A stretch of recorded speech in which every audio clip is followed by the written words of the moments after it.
What is going on at Court TV? You may have tuned in. You may have noticed differences. What are the differences and why are there differences? May it please the viewers, I'm Rich Schoenstein. This is So Sue Me. And I brought in two guys and a cat. Two guys and a cat who do a lot of appearances on Court TV. I've been lucky enough to be on with both of them in the past. And I just wanted to have a little chat about what's the deal at Court TV? What's the deal at Law and Crime Network? There's been a merger and acquisition. We're going to talk about that. So I have from Atlanta, Georgia, Josh Schiffer, and from Louisiana, Baton Rouge, Franz Borghardt. And two guys that are great. I mean, they're just great on the TV all the time. So, and have much better art than I do, as you can see above their heads. How you guys doing? Awesome, man. And man, what a good idea of you putting this up. Like, I'll tell you, I think I speak for all of us. None of us got asked about what should happen or had any influence or any idea. We were they're at the bottom of the true crime media totem pole, despite what people believe. None of us punditry side get paid. Yeah. So all three of us work these rooms as legal analysts. We go on from time to time when we're invited. I've done over the years a lot more on Law and Crime Network than I did on Court TV, but I've been on Court TV.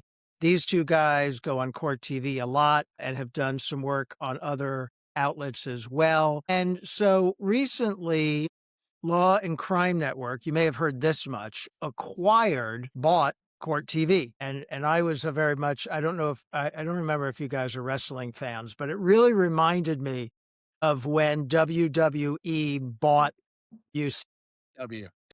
And Shane McMahon walked out onto a WCW wrestling ring. I was sort of expecting the same for Dan Abrams, but we never got that moment. But Law and Crime Network acquired Court TV, and there are some changes that have been made since. Yeah. And I think it's important for people to understand, this was not anything that the talents asked for or were expecting or really had any influence on. We're friends with all of these individuals, like literally, we're friends. Like we have text streams and get together and visit each other. The vast majority of people were taken by a lot of surprise, but they also work in an industry where, unfortunately, this is how media works. Because if you get around and talk about everything, the word gets out, people start acting funny, and problems arise. So Dan Abrams had decided to make a purchase, and Scripps was willing to sell, and everybody kind of found out at the exact same time. Yeah. And I think that's where a lot of people, including me, kind of struggled because it was a surprise. But the good news, and I want to get this off on the top, everybody has a future. Everybody is leaving with really good foundation stuff. I don't worry about the future successes of everybody. I'm excited to find out where they're going to land because true crime as a universe just continues to grow. I agree with that. Franz? Well, so, the funny thing to me is podcasting, YouTubing is I think that's the new reality. And it doesn't, the overhead is not expensive unless you have a high I mean, Rich's production value is, but I mean, my point is that is really, and some of the talent already had that kind of going on. I know Vinny had that going on. Some of the other ones were flirting with podcasting. All these talents, most of them are lawyers. So it's not like they don't have other options, but, it looks like, and I say this at the time of this recording, I'm scheduled to go on Court TV in about 2 hours. An hour. For the first time I've been on since the change. And I will tell you, it looks from the pundit standpoint, it's no different than what I was doing before. However, we'll probably be on, Josh and I will be on for longer periods of time, whereas before it was like 1 hour, like shoots of time periods. It looks like they're booking for 2 hour brackets, which, okay, that works. We used to do that. That used to be the regular was 2 hours, and then it got jumped to 1 hour. Yeah. So I think I will do this. Let me give a brief summary of how we got here. Okay. And then we can have more of the discussion. If you are a little bit senior, like maybe this panel, you will remember the original Court TV launched in 1991. And that was a cable network that did live trials. They had anchors, they had reporters. That's where Dan Abrams really made his name as part of that effort. They did the O.J. Simpson trial, you may have heard of, back in 1995. Then they started doing some primetime programs. But over the years, they shifted away from the law stuff into other kind of programming, and they became True TV in 2008. And then there was nothing in this area for a long time until 2016. Dan Abrams launched Law News, which transitioned the next year into a live trial network ultimately called Law and Crime Network. A&E Networks was involved, and they went back to all-day trial coverage. They would start up at 9 o'clock in the morning, broadcast whatever trial was hot. They'd have anchors in the studios. They had guests in the studios or on the air. And in addition to that, they started doing podcasts and a lot of content on YouTube. And over the years, Law and Crime Network moved to more an online YouTube kind of thing, and they stopped the live trial coverage. They still broadcast the trials, but they don't have us in the studio anymore to cover them all day. In late 2024, they stopped that. Oh, and by the way, Law and Crime Network was sold a couple years ago to Jelly Smack, reportedly for like 125 million bucks. It was good money, if I remember correctly. So Court TV 2.0, the relaunch of Court TV, happened in 2019. It was affiliated with the EW Scripps Company. They got the IP, they got the library, meaning the video content from the earlier incarnation. And they launched over the Scripps channels, and they ultimately got on YouTube and other outlets. And they started doing original programming ultimately from 8 a.m., from the Julie Grant program at 8 a.m. to when did Vinny's go off at 10 or 11? 9 p.m. was the end of his live shoot. For people wondering what kind of facilities, Court TV had invested, I'm just going to say millions through Scripps in a very substantial production facility in downtown Atlanta, where there were 2 very nice studios. They just built a 3rd studio for sports. They at least a full floor of a sizable building that was news gathering and production. They'd invested a lot as the Scripps universe, and Atlanta was the home of Court TV. And so that was one of the big reasons people were like, oh, this is going to be a long-term relationship. And I think that's one of the big shocks and questions is where's all the production and stuff going to go now? Because media has changed a tremendous amount since 2019. I was going to say, I had been in studio twice. And what's baffling or what was interesting to me was if you didn't know it was there, you wouldn't know it was there. It's in the heart of Buckhead. From the outside looking in, you wouldn't have known. But Josh is not exaggerating. The studios are quite impressive. But what's really impressive was the additional floor space. Like Josh, I'm not trying to speak out of turn. I never saw that space ever fully utilized when I was there. But it looked like the word potential would be the word I would use. It just looked like they were planning to take over the universe of the legal system in that space. And that reflects a lot on the Scripps over management, because if you reverse roles with the people that run Scripps, TV is one of dozens of properties that they manage, as a balancing act. And some sectors are like sports are going to perform one way, news is going to do another. That's News Nation, Scripps. There's so many interconnected relationships between multiple broadcasting, extricating just Court TV from the Scripps family. That's going to be a bit of an interesting transition. And we're not done with that yet. As we've all seen, they're still utilizing that space here in Atlanta.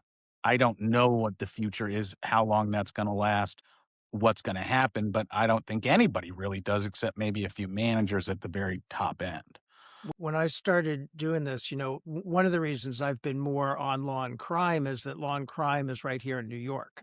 And in fact, the Law and Crime offices and studios are about 4 blocks from where I'm sitting in my office right now. So when I go to be on TV there, I just walk over, which is great. And they're in an office building. They're in a New York City office building. You go up to the 6th floor. They have a studio. It's a nice studio. They have a couple studios there because they still film a lot of podcasts and stuff up there. Good camera equipment, everything. And then I did go down to Atlanta to do a week of Court TV appearances. And I walked into that joint and I was like, oh, I'm on TV now. It's an impressive setup. Like, this is like these cameras move on trolleys and stuff. Yeah, for those of y'all that have never kind of seen the Court TV studio, they are the modern style, hermetically sealed room where when it's you on TV, it's just you and whoever else is going to be on camera. The room is sealed. The cameras are all, if you watch Doctor Who, they look like the Daleks. They're these big robotic remote controlled cameras. Everybody else is in another room. You got the thing in your ear, and all you hear is the production channel, and it's you and the host sitting in an otherwise completely silent, sealed off room. It's quite weird the first couple times you do it. Yeah, But it's it cool. is. So, okay, so now let's talk. So we've gone over all that history. So now Law and Crime purchased Court TV. Law and Crime, as I've said, has shifted more to online content, and they pump out these videos and these podcasts, and I go on them from time to time. I'm lucky enough to be in the loop. I get invited, and some of them, I mean, get millions of views online. It's really quite something, especially depending on the topic, but they can stay very current. And also they are a little bit, I mean, they're very true crime focused, but they talk about the Epstein files a lot by way of example, right? Which you neither of you guys ever talked about the Epstein files on Court TV. Back when actually it was in court and we were representing the victims, that was one of the first times actually my partner Doug, who Franz knows really well, he was actually on Court TV, which was hilarious. But yeah, they've stayed traditionally away by design from the kind of hot topic political stuff because of who the audience of Court TV was designed to be. And my longtime belief why I like true crime is true crime over the last 10 years, which is really when I've been involved, replaced the serialized dramas that we used to just kind of lull America to sleep with. And we all had our soap operas. We replaced that with reality television, with dramas that are in our communities. And that transition has been really interesting because the true crime marketing profit universe, the business side really likes that demographic of primarily female, primarily purchasing house running age. It's a diverse group of audience members when it comes to where they're located. And I think that the true crime universe continues to grow with the fundamentals of what Court TV built. Law and Crime, I believe, cast an actual more broad net than what Court TV does. And for years, I've talked about this. If you are a turn it on and all you want to do is watch the trial, man, that's what streaming's for. And Law and Crime does a great job, even though most of the time it's Court TV's camera person that is getting the actual footage. That's one of the unique things Court TV does. But Court TV is for people that like the personalities and the analysis. And it's a different product than what Law and Crime has traditionally done, which is kind of just straight trial. Court TV gave you the color commentary, gave you the analysis, explained stuff, had a more educational component. And I think that Dan Abrams is going to recognize and continue with that. It sounds like it is. By the way, that cat is the famous Justice Kittay. That is one of the two, and she is very, very particular with me today. People think it's one cat. I had been to Josh's house. It's more than one cat. It's more than one. This being the much more aggressive of the two, who has done a lot of inadvertent television. I have been told, and it appears to me from turning on the computer, that Court TV is going to continue its day-long trial coverage. And today they are covering the closing arguments in the Corey Richards case, which, by the way, is a great case. And it's a good example of why people find this stuff so interesting. It's a really compelling case. And you put it on and you see the witnesses and you get some good analysis and you have some nice, not too expensive TV. But Franz, is that your understanding? We're still going to have day-long Court TV coverage? So what has been told, and we're human. When all this, to answer your question, when all this hit the fan or happened, we're all like looking at each other like, I guess this has been a good run for us. I mean, I'll just do something, my day job. And then I, slowly, I think they started sending out emails and like, it was like, hey, did you get the email? I got the email. I mean, maybe we made the cut. Franz got his email before me. And if you don't think that my stomach didn't just fall out for a minute. Well, it was alphabetical, Josh. Calm down. Franz like, man, I got my email from Court TV. Looks like we're going to be okay. And I'm like, you got your, but I was in there longer. I introduced you to you're more, very so to answer your question, though, remember, from a pundit standpoint, we really don't know how we're doing until we do something wrong. Right. Zero feedback. Right. Well, there's very little. Zero. And you talk to the production people, and the production people are like, you're getting booked. You're doing everything you need to be doing. And you start discovering that certain hosts would like you, but I had no clue how I was doing other than I got to keep going on. So my understanding is it is going to be the same format, but I think it's going to be a little bit more unplugged. I think the hosts are going to have a little bit more freedom. Excellent choice of phrase. Very excellent choice of phrase. Rich, that's really good, especially for the hosts. I mean, I think of the hosts they kept, two of them are non-lawyers, Ted and Cody. Vinny, I mean, we know Vinny, but I think the more freedom is going to be nice. But the other side of this is, I've been on Vinny's show once when it was on Court TV, and that was when I was in studio, and that was because Josh.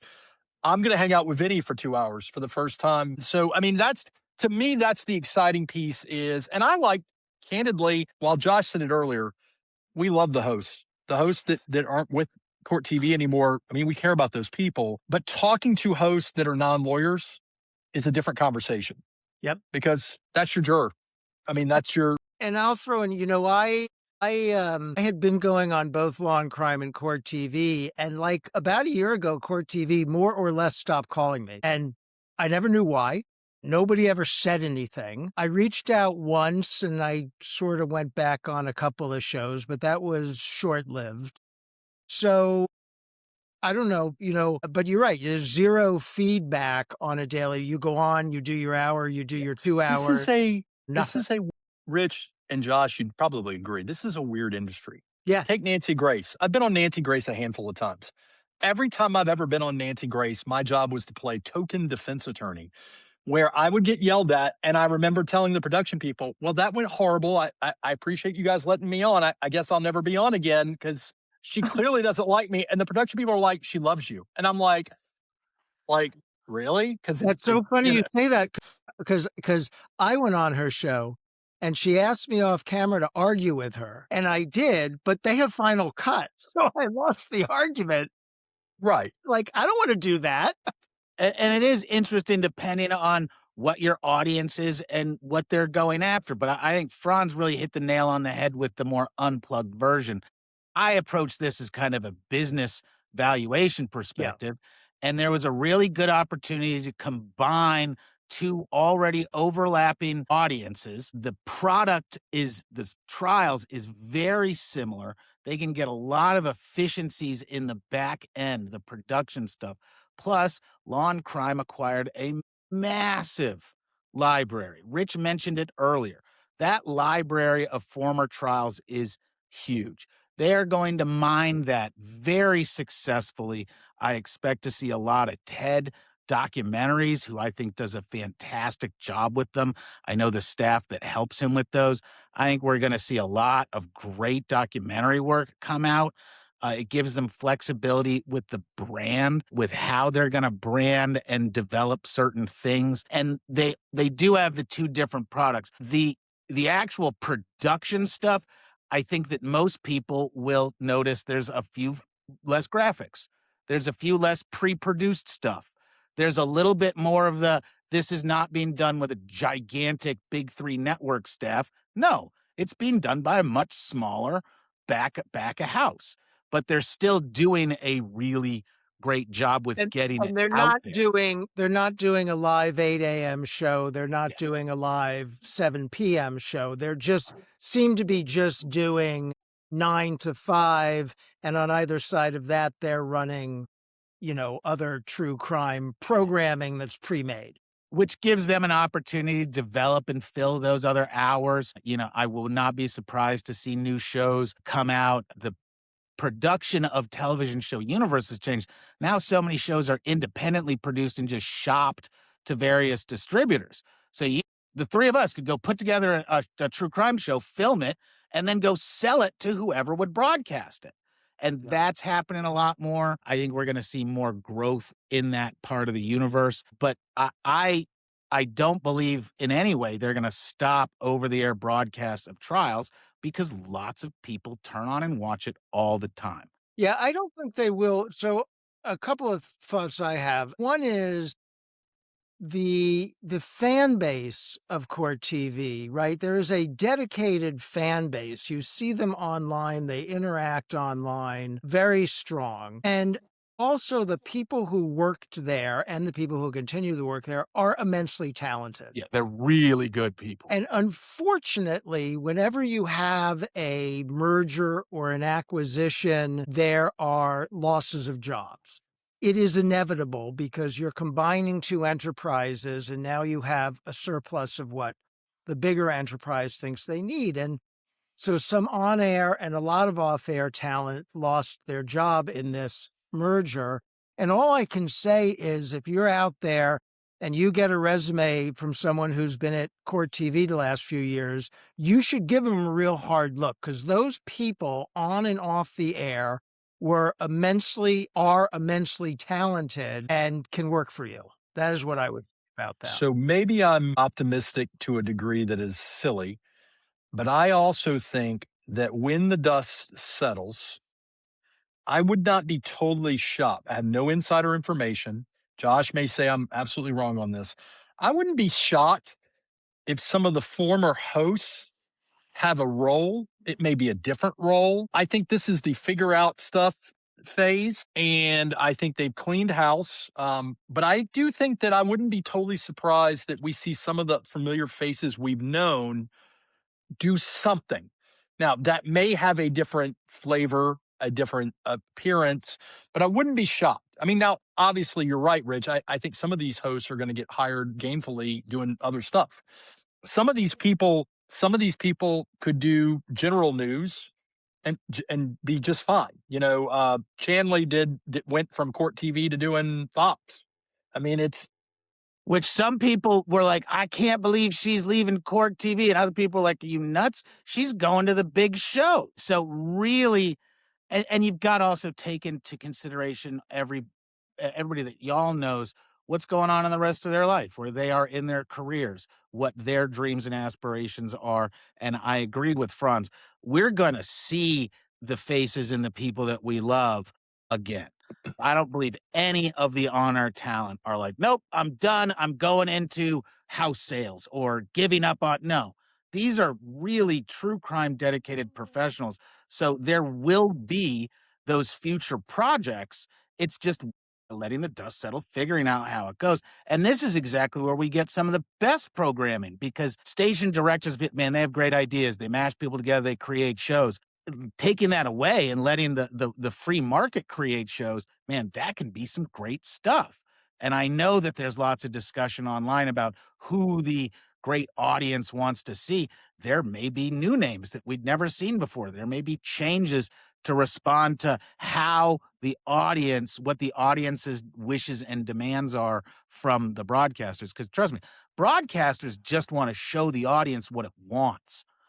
If there was a memo from the audience every night going, hey, more of this and you'll get another point on your ratings. Man, they would follow that in a heartbeat. And in some cases, these anchor jobs, on these networks are a stepping stone. I mean, if you look at someone like Jesse Weber, Yep. who was on Law and Crime Network for a number of years, still does their podcasting, but now he has his own 11 o'clock show Killing it. on News Nation that's doing great. Josh, I think you've been on it. I've been on it. I've been on it. I know that some of the staff and carryover was from Ashley Banfield as she's Right. moved on. And again, someone with a huge built-in audience came to a point where, man, change was going to happen. Did Ashley go away? No.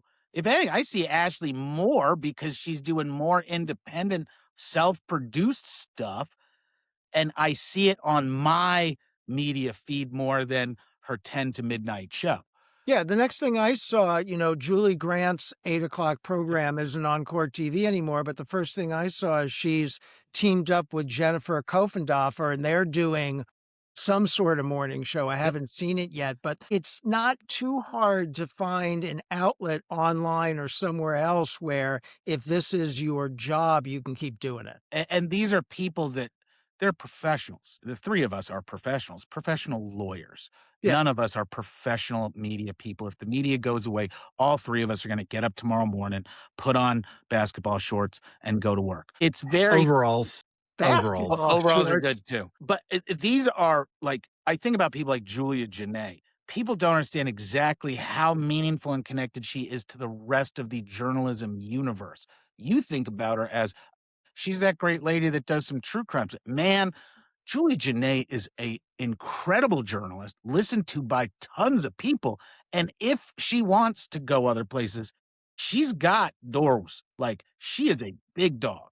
So what's very ironic to me is weeks before this announcement came, I was visiting Josh, came in, and I was on Julia's new concept show. And I remember we talked about it like it was great. It was, in fact, her new show concept, Rich, was kind of what I had always envisioned as the perfect. I mean, like, it was fun because we were talking, we could go back and forth, we could interrupt to a certain degree. And it was just, I was like, man, is this going to, this. And so there's no reason she can't do something like that if that's something she wants to do. I was on that show once. I said I had stopped getting calls from CourtTV, which is basically true, but they did call me a month or two ago, and I went on her show, and it was fantastic, in part because of the format, and in part because she's fantastic. I always thought she was one of the unsung heroes of that group. So yeah, but you're right. She could do that somewhere else. That could be done. And I know, like, Kelly Craft has a really deep universe up in like Chicago, and I don't blame her. She's got a whole universe up there. I imagine they're going to snap her up in a heartbeat if they want. There are lots of media jobs out there. It's just when you get into doing talent work, it's hard calculus. A lot of the luxuries that are standard in other jobs just don't happen with media. You've automatically given up all of your holidays. You've automatically given up all of the regular time stuff. No, man, media ain't like that. But there are benefits to it, such as the fact that once you've got your audience, you walk in. Julia Janae or Julie Grant or Michael, or walk into a production group and say, hey, I was the person that drove these numbers. That stuff's empirical. You can turn it into dollars and cents. And one thing I do know about media companies, they always want new and different because that's addition to their revenues. Yep. They want new. They want addition. They want to add to what they have. And that's what new shows are about. So we'll get them. And I hate to run, guys. I literally only had like 30, 35 minutes. I'd love to do this again anytime you want. Well, we're going to wrap it up. I really thank you guys so much for coming on. I'm going to trim this and post it up just for hashing out with me. Franz, any last words? Love you guys. Thank you. And I'm looking forward to more conversations like this. Definitely. Okay. See you guys. Thanks, Rick. Bye. All right. There you are. That was dynamite to have Josh Schiffer and Franz Borghardt join me for a few minutes. I only got to know those guys by going on these appearances on CourtTV. They're super nice guys. very welcoming. I actually met Josh in person when I was down in Atlanta, going on Court TV for a string of appearances in a week. He was very gracious, very welcoming.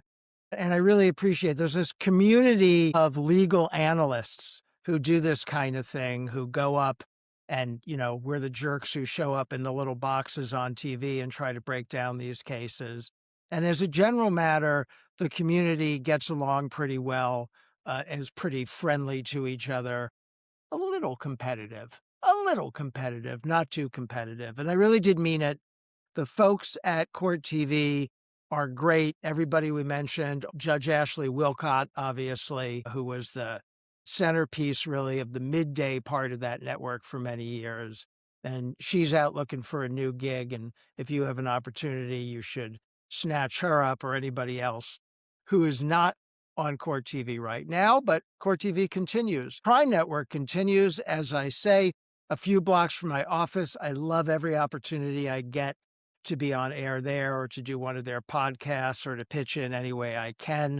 I really believe that this effort to bring you into courtrooms, to let you see what happens, and then to break it down a little bit and explain things, I really think that's good. I'm for transparency. I'm for cameras in the court. But I also think it's important to have people who can help translate, because not everything that happens in the courtroom is immediately understandable to people who don't spend their careers there. And that's what we try to do. We continue to try to do it on these networks or wherever else we get picked up and asked to drop in and do a little commentary. All right. So I'm putting this on my YouTube channel, which is Lawful Riches on YouTube, but also under the moniker So Sue Me, which is what I've been calling this series of podcasts. We'll be back soon to talk about civil litigation or other big legal issues that are going on. Thanks for watching. For now, we are adjourned.